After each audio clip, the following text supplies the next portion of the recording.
Hello, everyone, and welcome to MBA Waves. We are live and on the air. My name is Eric Lucrezia, your host, along with my co-host, Bara Sapir. Bara, hey, how are you? I'm good. How are you doing?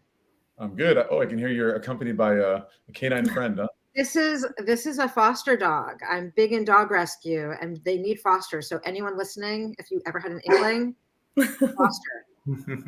Nice. So I guess because of your video, I'll let you mute from time to time. But Bara is the founder of City Test Prep and Mindflow. She's based in San Francisco, and I'm the founder of Candidate Coach, an admissions consulting firm, and I'm here in Paris, France, along with several other fine people today. Today we are joined by a few people from ESCP Business School in Europe, and I'll let you guys go around the room and introduce yourself. Why don't we start with Kevin? Yes. Hello, everybody. I'm Kevin, and I work in the MBA Admissions Department at ESCP Business School Paris campus. And I am originally from Italy, and maybe as you can hear, and I've been working for ESCP for almost 2 years now. And I'm really happy to be here. Nice. Thanks, Kevin. And next up, Joumana, want to introduce yourself? Yeah, thank you. Hi, everyone. Thank you for the invitation. So I'm Joumana Kachour. I'm the head of corporate relations and career services for the MBA program for all campuses. And I joined the SCP 3 years ago. Nice. Yeah, super important. That's the results part of the MBA. People want to know about what kind of job am I going to have afterwards. And maybe that's a good moment to introduce Erika, who's a recent alum who I believe just graduated. So I guess congratulations, first of all, Erika, how are you? Thank you. Hi, Eric. Hi, Bara. Hi, everyone. I just graduated 2 weeks ago in Paris, so it's been great. And currently, I'm the Director for Climate Change and Sustainability Services at EY Philippines. Nice. And so you'll be heading back to the Philippines, as I understand, pretty soon. Yes. So I'm leaving France to go to a really hot and beautiful tropical country, and I can't wait to go to the beach. Yeah, and start work at EY, you said, right? Yes, I'm working Fantastic. at EY. Mm-hmm. So you got an amazing position lined up for yourself. That's great news. So just a real quick, MBA Waves, we talk about all things business, education, and we also spotlight on various schools, some top-ranked MBA programs around the world, and ESCP holds the unique, let's say, title of being the world's first business school that was created actually as a business school, and they have a really, I think, unique pan-European identity where they have campuses in several countries around Europe, including Paris, London, Torino, Italy, Madrid, Spain, Berlin, Germany, Warsaw, Poland. Am I missing any? No? I'm okay. I made the rounds. All right, good. So that's fantastic. And I'll let Bara take it away. Well, for a school that is so old, I love hearing that some of you have actually been here relatively new, which means that it's a really beautiful blend of old ideas and traditions, probably, and new. And I'm curious about what's new and exciting happening at ESCP now. Yeah, well, Bara, first of all, we have talked about the graduation ceremony, which took place last Friday, right, Erika? And it was amazing. I don't know, Erika, if you want to say some words about this great moment. We had the really fantastic graduation ceremony. It was at Hotel Potoki, just at the back of Champs-Élysées.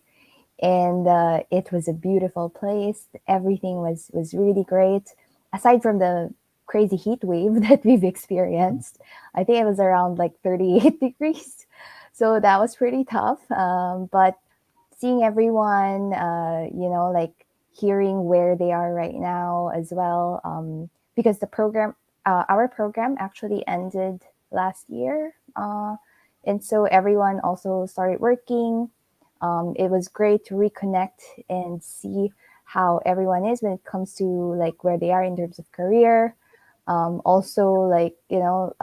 people had babies during the MBA as well. So it was great to meet our little MBA baby there. And of course, to see the administration and, hearing about like the next batch. The program was amazing as well. We've had like wonderful band And of course, it's really a great celebration, good cocktails. And also, we have this really amazing gift that we received also from the school. Aside from, of course, the class sponsor, which is Courteille, we received this a tree. So basically, each of us got a tree. I think it was by Echo Tree. And so we get to, like after a few years, we get to see where our trees are, which is right here in France. So that one is pretty cool, and it's towards something that I'm quite passionate about, which is on sustainability. Erika, let me ask you a quick follow-up question to that. So considering you have the campuses in the cities that we just mentioned, does everyone come to Paris for the graduation, or do you do it in multiple campuses? Yeah, so it was in Paris, and so people actually flew in, like with me, I flew in from the Philippines. Some people flew in from the US, and so it was great that everyone was in one place, and we got to get to have like a family get together once more. Nice. So you guys had some pretty big news this year. In February this year, the Financial Times, right, the famous rankings, they came out with their latest global MBA rankings, where ESCP's MBA in International Management, which was the program you did, entered for the first time at like a really impressive spot. I believe it was 52nd place, which is a pretty huge deal. So first of all, congratulations to all of you. But I'm not sure who wants to answer. Maybe Kevin. Please tell us how this news has affected the school and the program. Well, maybe I'll let Joumana say a few words about this great event. And I mean, we're quite happy, but I let Joumana speak. Yeah, and perhaps you can then complete what I would say what I will say. So yeah, it's indeed it's a great success for us, as it's the first entry, and it places the school as the 13th in Europe, the first for the international course experience, the first in international student diversity, and the 8th for the international mobility. It's also, it confirms actually the high quality of the program, which is, it increases actually its visibility, because as you know, it's a very young program. And it also emphasizes the customized support we provide to our students. And I would say that it also, and perhaps then Erika could also say a few words about that, but it highlights their successful career growth. Our objective, the objective of the MBA program being to accelerate actually the international career of our students. So it's a confirmation of all these, I would say, elements, if I can say it this way. Perhaps, I don't know if Erika, Kevin, or I don't know, Eric, if you have if I could add something about that. Oh, yeah, I was wondering that. I mean, I was thinking that, as you said, the ranking is giving us visibility. So also in terms of candidates, we have noticed an increasing interest from our candidates and prospective students. In fact, for example, during the application process, they point out that, for example, they get to know ESCP thanks to this Financial Times ranking. So it's amazing for us, of course. Of course, Erika wasn't. I mean, I don't know how, Erika, you you get to know ESCP maybe by I don't know, speaking to alumni or by speaking to a professor. I don't know. Yeah, actually, Erika, please go ahead. Yeah, well, I got to get to know ESCP because I was able to work with some of the previous interns that we had in the Philippines. So we did get a couple of master students, and that's how I got to know more about the school, because I used to be part of a nonprofit organization, and so we would get volunteers that would spend like 2 weeks with us on consulting projects. And so that was pretty amazing. And I thought that, hey, if I'm going to do an MBA, why not with ESCP, right? So, yeah. Just perhaps if I could add, because it's related to what Kevin was mentioning and Erika, it's that it is the first ranking because, as we were mentioning, it's a young program. So the first cohort, you need to have like 3 cohorts at least to be able to rank the program. So this is why the first one was ranked actually this year. So Erika cohort will be ranked in 3 years. Right. Yeah, just giving a little bit of background about how rankings work. Most of the rankings companies like Financial Times, The Economist, US News and World Report, they survey students who have graduated 3 years prior. So they have a bit of history. They have time to really see that return on investment. And I had the opportunity to interview actually your associate dean, who's based in the Madrid campus, Laura Ruiz. There you go. Right? Yes. She's fantastic. Yeah. And we sat down and spoke, and it's really interesting about the rankings because of your unique position of having all these campuses around Europe. This being number 52 puts ESCP, I think you're like the number 2 business school in all of Italy, the number 3 in all of France, number 1 in Germany. I think it was 4 in Spain and 6 in the UK. And that's really impressive and a very unique way to benefit from that ranking. And as a young program, I think it's fantastic that you guys are able to enter in such a high position. And it really does show the strength of the program. So speaking of the program and the ranking, can we get into the weeds a little bit and tell me what some of the standout unique features of the ESCP MBA has? Yes, so some unique features that come to my mind, of course, are the 6 campuses we have in Europe, which is, we're talking about this, which of course give to our students, such a great opportunity to live and study in different cities, which is quite cool in terms of international exposure, I do believe. And also, that almost, I think, all the different campuses have quite central locations.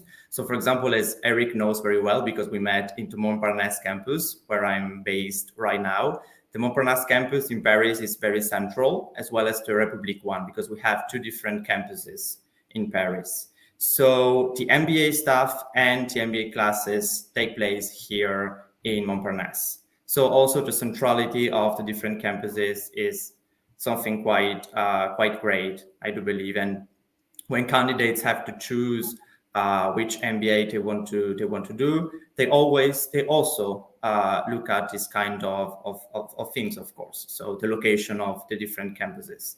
And for example, Erika, I wanted to ask you, which campuses did you choose? I actually went to the London and the Paris campus. Okay. So it, as you've mentioned earlier, like the where the spots are or where the campus is located, it's really quite amazing and quite central. In London, we were in West Hampstead, and it was just a few minutes walk from the Hampstead Heath Park. And it's really beautiful. And then, of course, during our MBA in Paris, we were at the République. So that was cool. Yeah, this year we are in Montparnasse.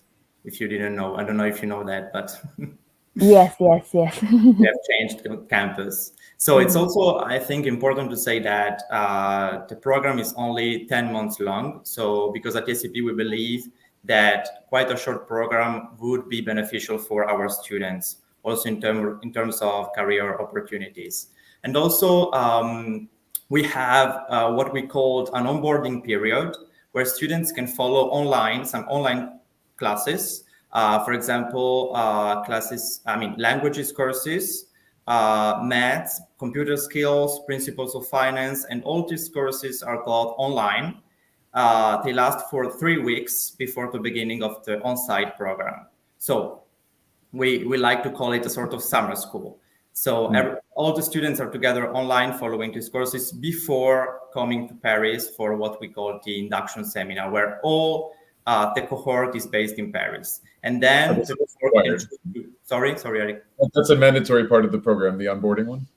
Actually, no, in the sense that we ask our students to follow the courses, but the onboarding part of the program is not mandatory, but it's highly recommended. Yeah, of course.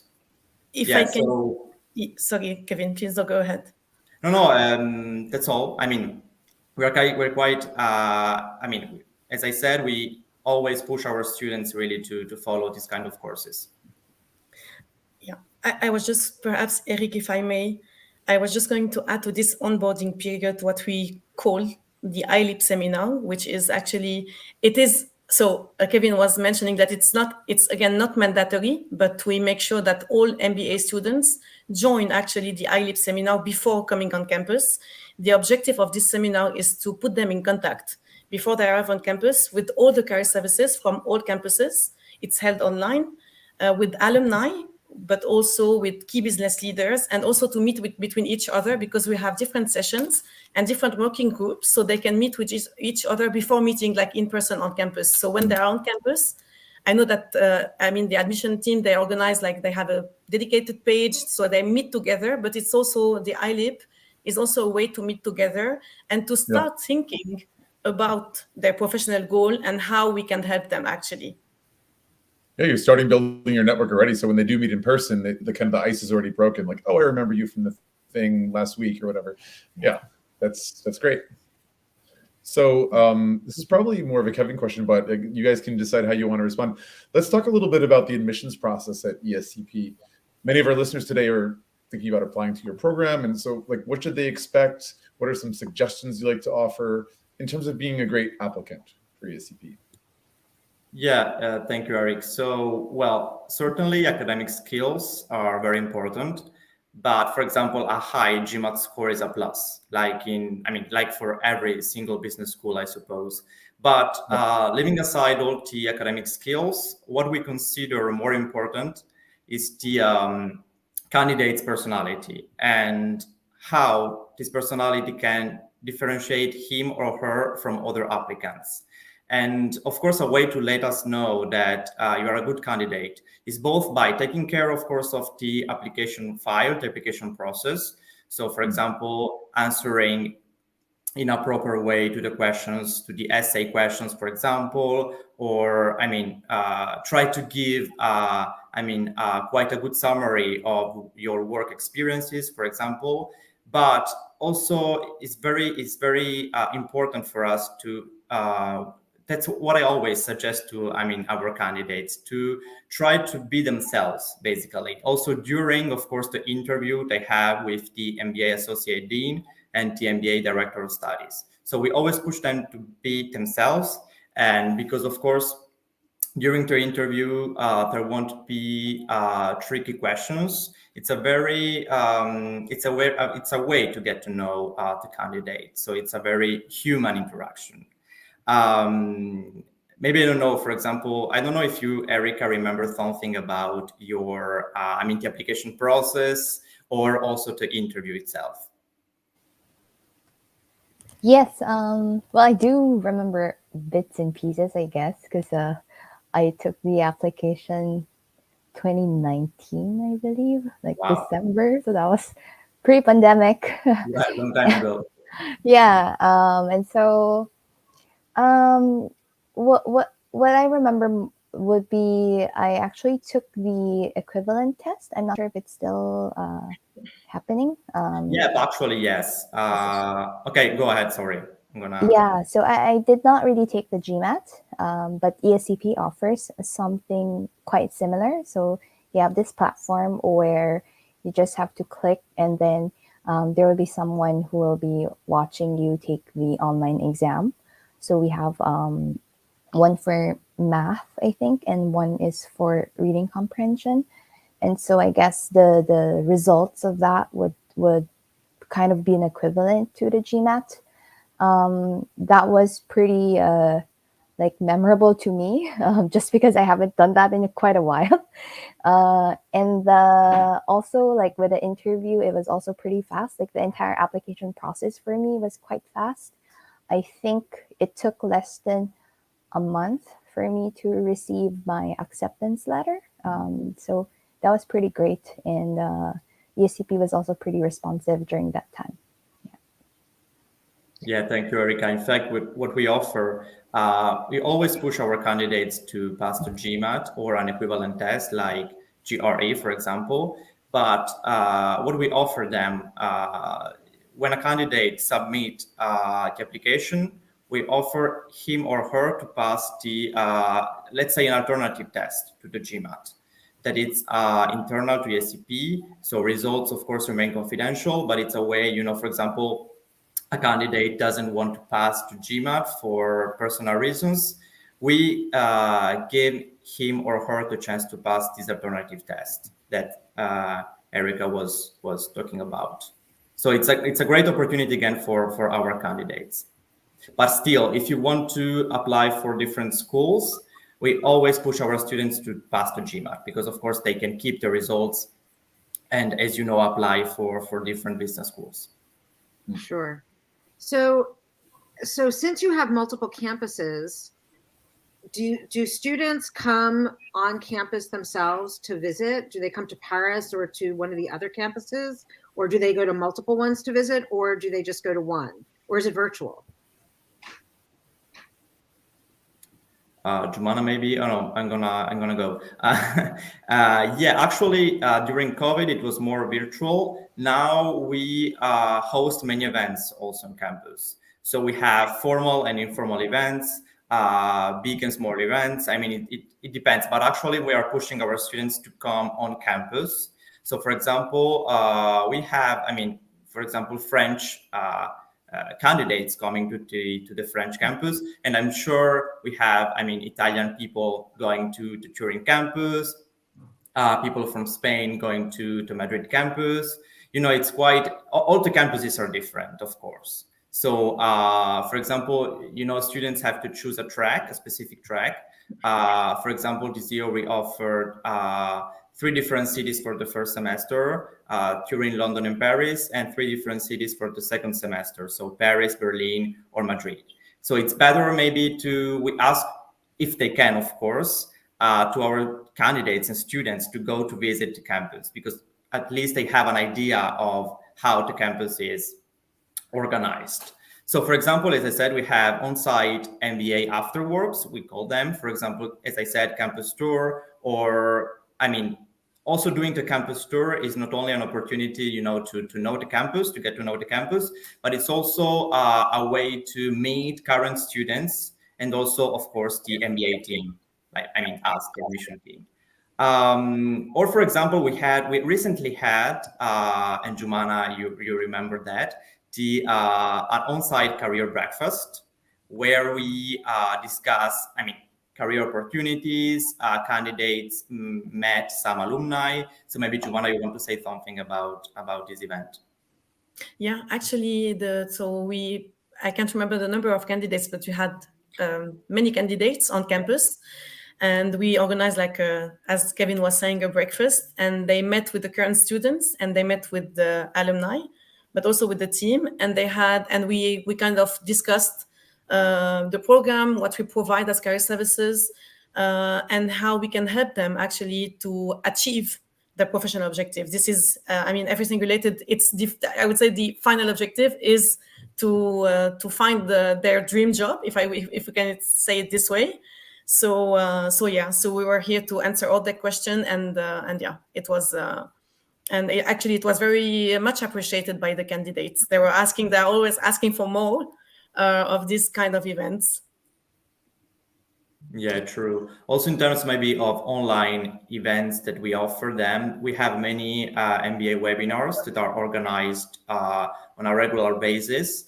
And let's say, for example, we have one webinar about CCP, one webinar about, we are going to talk about this later, specific webinars about career surveys, specific webinars like alumni Q&A. So it's very dynamic in this sense. We also have masterclasses with ESCP professors. So we have both the online part and the on-site part. And of course, we remain always available on our website. Candidates can contact alumni because we have their LinkedIn profile, their ESCP email addresses. They can book appointments with recruiters, of course. So, we have these 2 different parts, online and on-site. Thanks, Kevin. I also want to just remind anyone who's listening on any of the platforms on LinkedIn, Facebook, or YouTube that if you have any questions, you can write them into the comments, and then we can ask whoever you like. But until then, I have a question, and it may be more for Joumana at first as a staff, and then maybe Erika as a student. But I've heard a lot of great things about the company consultation projects. So could you guys share a little bit about that? What do those entail? Yeah, sure. So the company, so I'm going to share like a bit and then give Erika the word.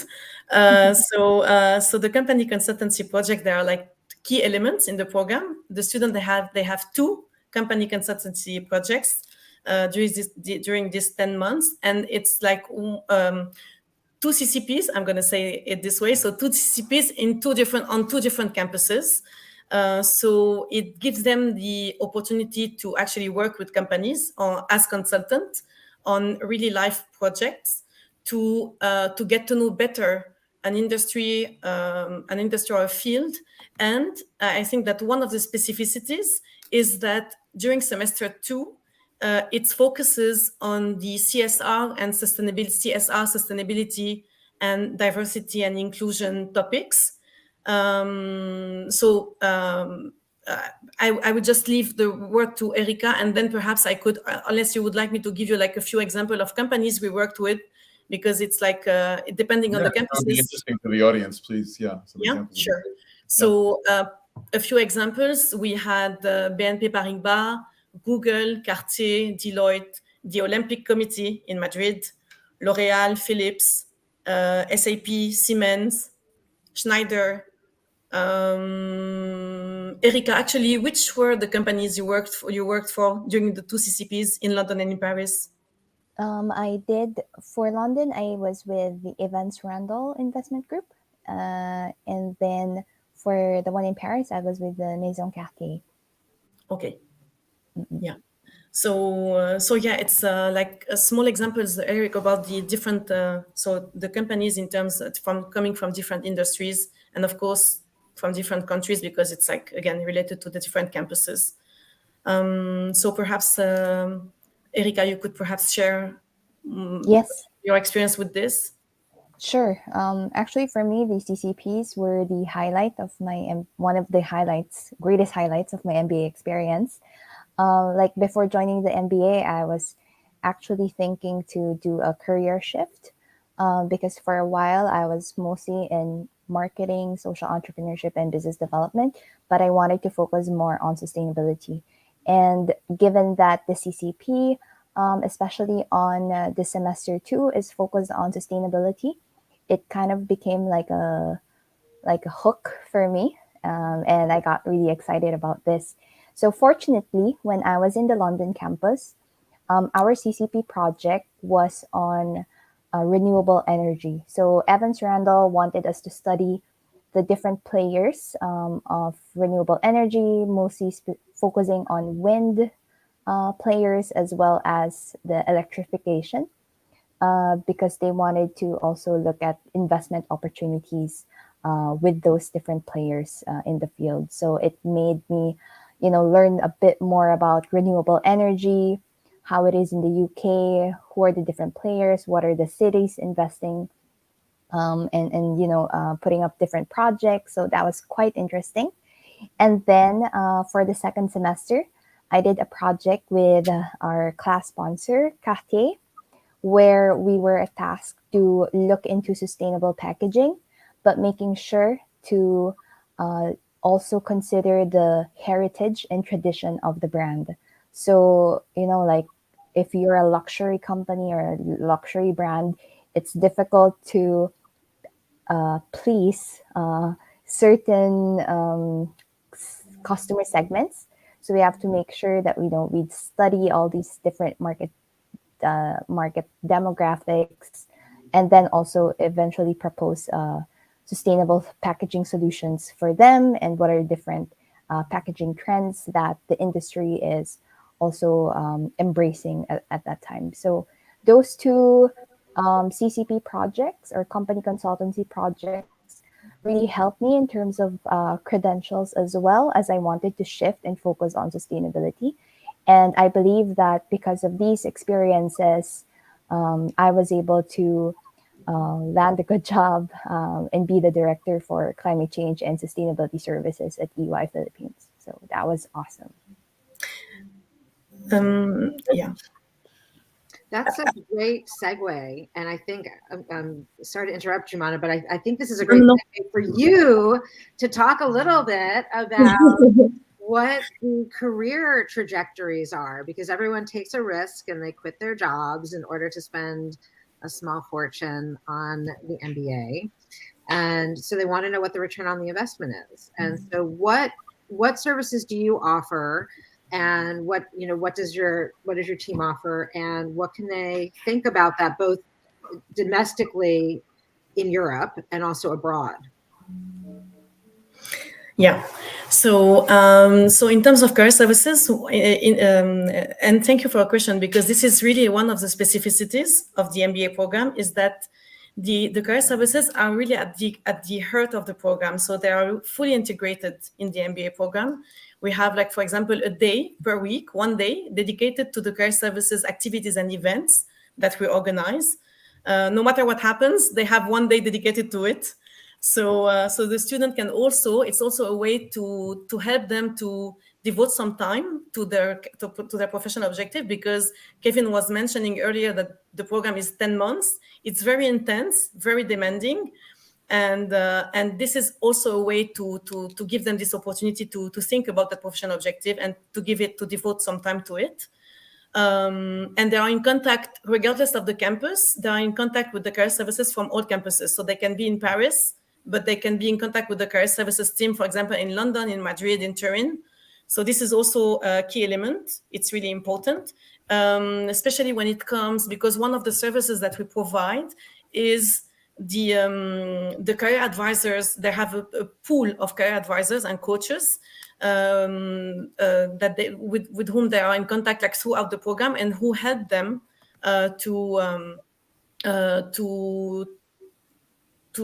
think about and to think about their professional objective, and to understand themselves better, to become, because the objective is to become better, and I would say responsible leaders, managers, because after the MBA they do have higher responsibilities.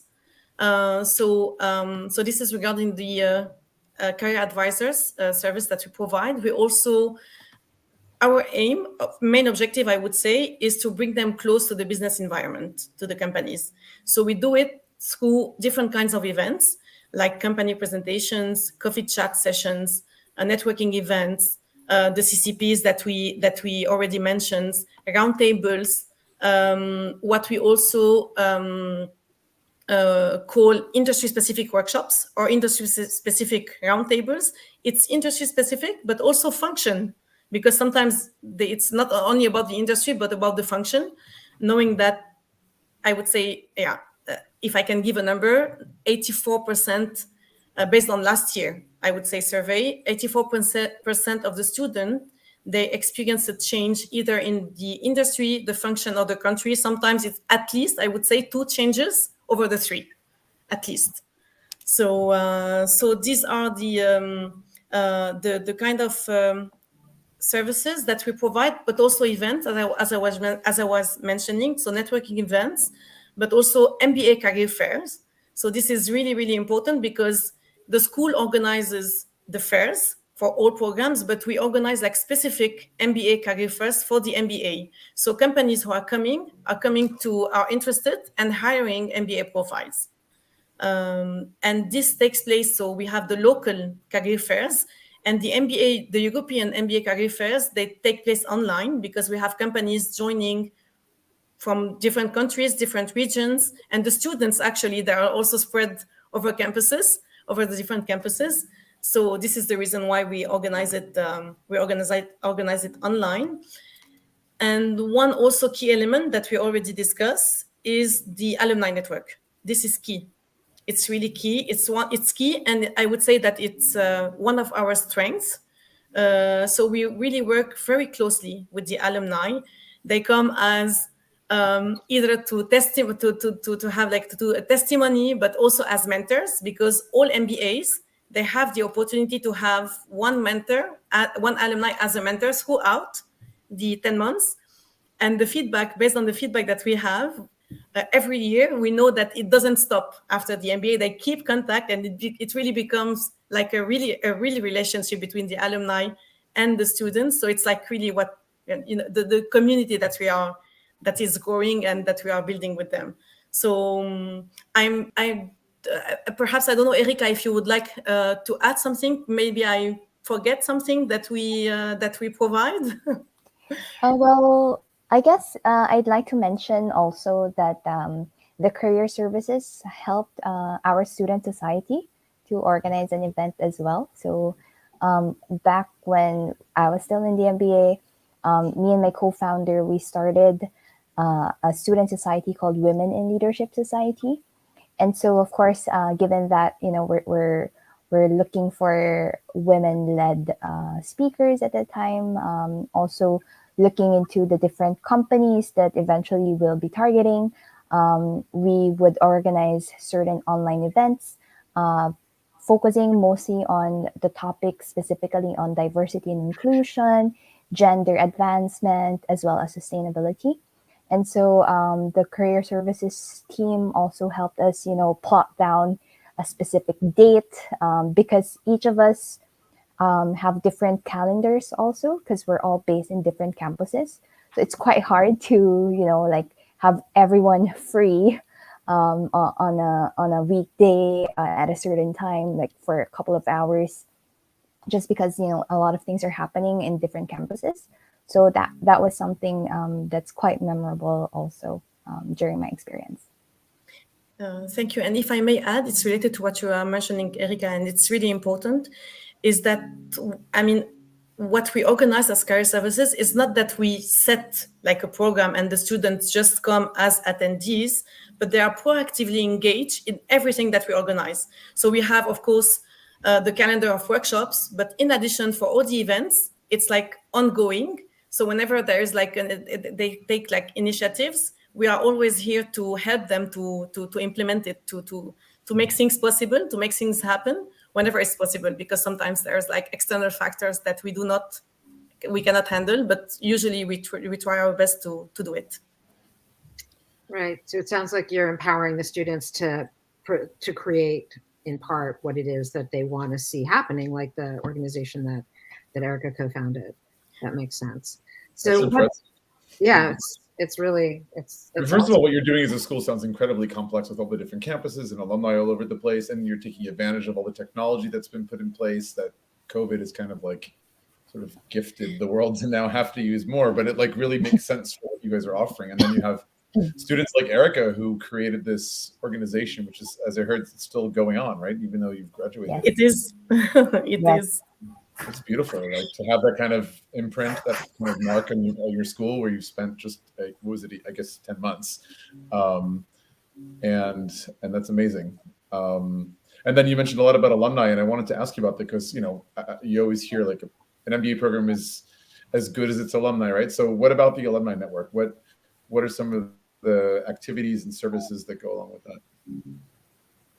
So the Alumni Network, I don't know if you know, but it's like the ESCP Alumni Network consists of 73,000 alumni. So it's a network growing continuously, and it's really one of our strengths, and we work. It's really central and crucial, I would say, for all programs. But we as MBAs, we work very closely with them. So the alumni, they're actively, I would say, they're actively engaged as company representatives, for example, when we organize the career fairs, but as alumni, when we organize coffee chat, just for informative sessions, as mentors, as recruiters, because we also centralize, we receive a lot of opportunities aimed at MBAs, and many of the opportunities are actually shared with us by alumni. So this is also very important. And we have also implemented, so of course as advisors, but we have also implemented this year the industry-specific experts. So in addition to the career advisors that I was mentioning earlier, the students, based on their professional objective, they can meet with an industry-specific or a function-specific expert who will help them actually who will answer and help them throughout the process of their job search. So they really have like a key role. Yeah. It sounds like lifelong too, which is great. Exactly. And whenever the student, I mean, at the very beginning, what we always tell the students, and we say we always say it at the very end or as well, is that it's really, really a community. And the community consists of the students, the alumni, the team, everyone. It's like an ecosystem. And we are always very proud to see that the alumni they are here to support and to help and to always, really always give back. It's like, and they do it like very spontaneously, very naturally. So it's really, really, we are really proud of it. Sounds like you've really cultivated like pay it forward kind of culture, which is great. Sorry, Bara, what were you going to say? Well, yeah. What I'm hearing is that on multi-levels that there's new things happening all the time. That there's things happening that's generated by the students. You're just speaking about now this new initiative that you've just brought on.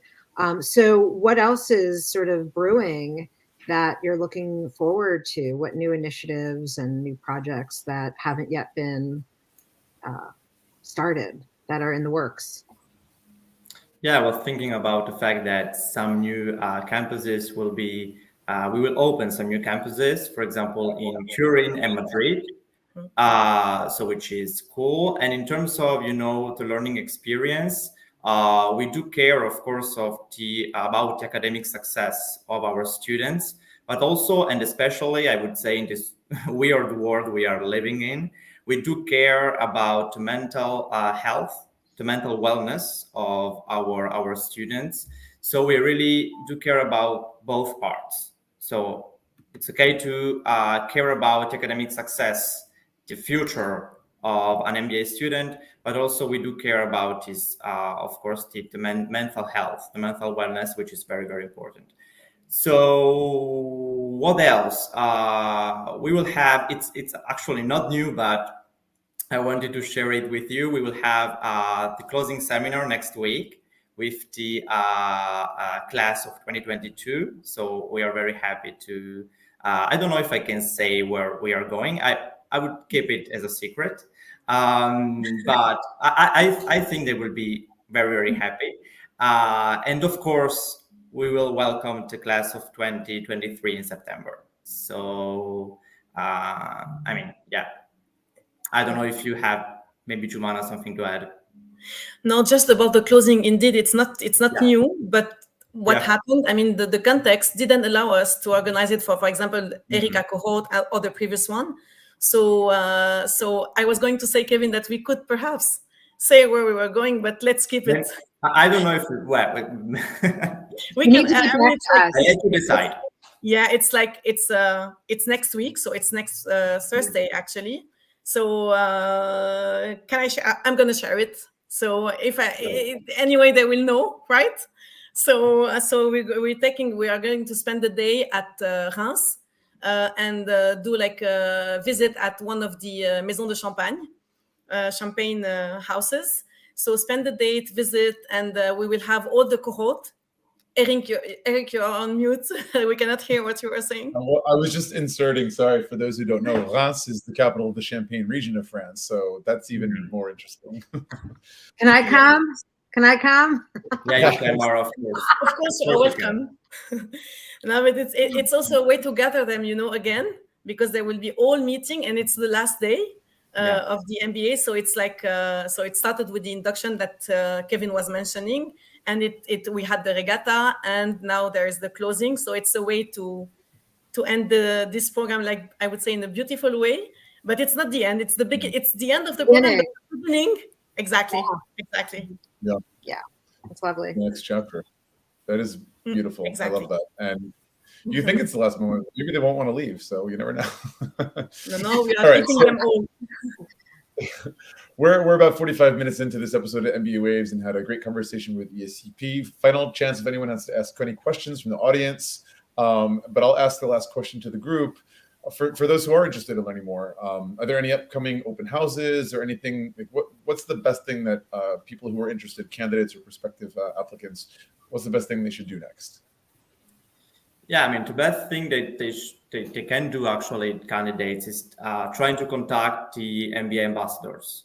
we always push our candidates to contact the alumni, the MBA alumni, because of course we can talk about the program, we can talk about the admission process, we can go through all the curriculum, but actually we are not, the admission team and also, the administrative team is not doing the program, so it's always better to have the idea, some feedback from the real students who did the program. So contact the ambassadors or students. You can find ESCP MBA students on LinkedIn, so very easily. And also maybe try to have a look at the different webinars we have organized throughout the year.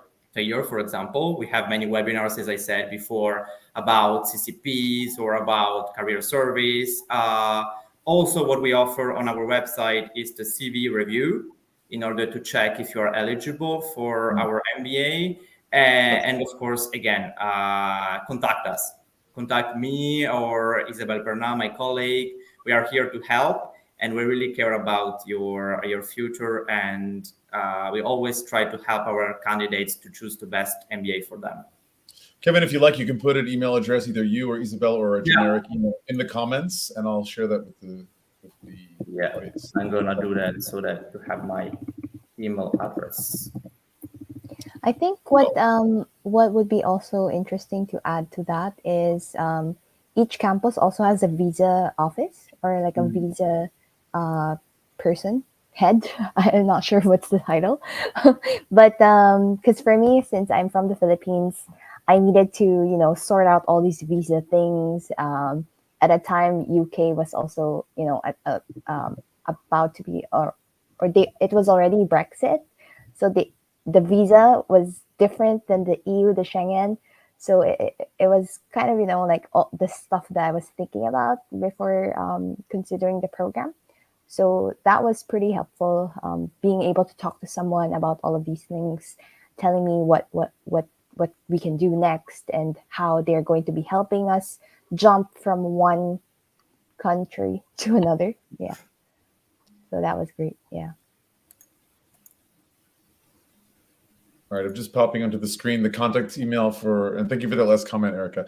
The contact email for both Kevin and your colleague, I forget, you just said her name. Isabel Perna. Yeah. She's the head of admissions at ESCP. Perfect. Well, thank you so much. It was really interesting getting to know you guys after talking for months and behind the scenes. But thank you so much for your time and for sharing with everyone. And hope to see you again on MBA Waves. Thank you. Thank you for having us. Bye. And of course, best of luck to Erika. Congratulations once again, and safe flight back to the Philippines. And best of luck with your career with EY. It's amazing. And enjoy the beach. Yes, I will, definitely. Thank you so much, and enjoy. All right, enjoy, bye-bye, friends. Bye, guys. Thank you. Bye-bye. Bye, Bye, everyone. See you next Tuesday on MBA.